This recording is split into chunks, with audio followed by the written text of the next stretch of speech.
The Sutra of Kṣitigarbha Bodhisattva's Original Vow. Chapter 9. The Names of Buddhas.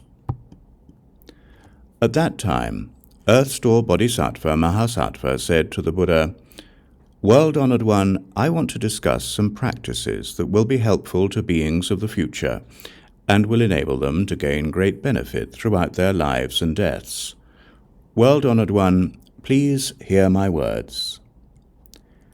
The Buddha told Earth-Store Bodhisattva, "Now, with your expansive compassion, you wish to discuss the inconceivable events involved in rescuing all those in the 6 paths who are suffering for their offenses.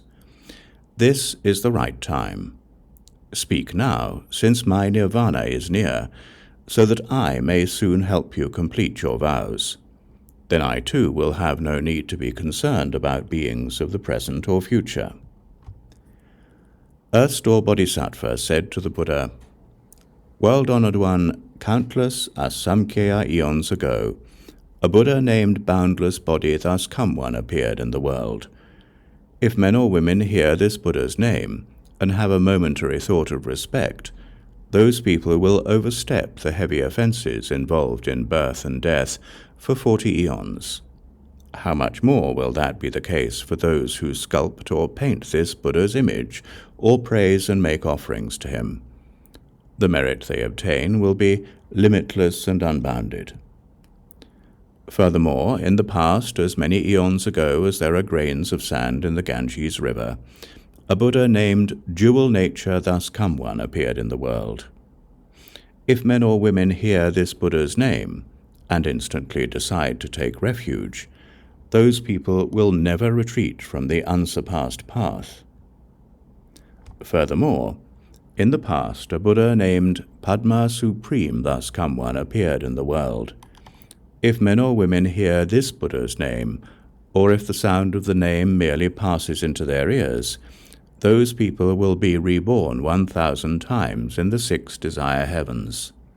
How much more will that be the case if those people sincerely recite the name of that Thus Come One? Furthermore, in the past, inexpressibly ineffable asamkhya eons ago, a Buddha named Lion's Roar Thus Come One appeared in the world. If men or women hear this Buddha's name and in a single thought take refuge, those people will encounter numberless Buddhas who will rub the crowns of their heads and bestow predictions of enlightenment upon them. Furthermore, in the past a Buddha named Krakuchanda appeared in the world. If men or women hear this Buddha's name and sincerely behold, worship, or praise him, those people will become great Brahma heaven kings in the assemblies of the 1,000 Buddhas of the worthy eon, and will there receive superior predictions.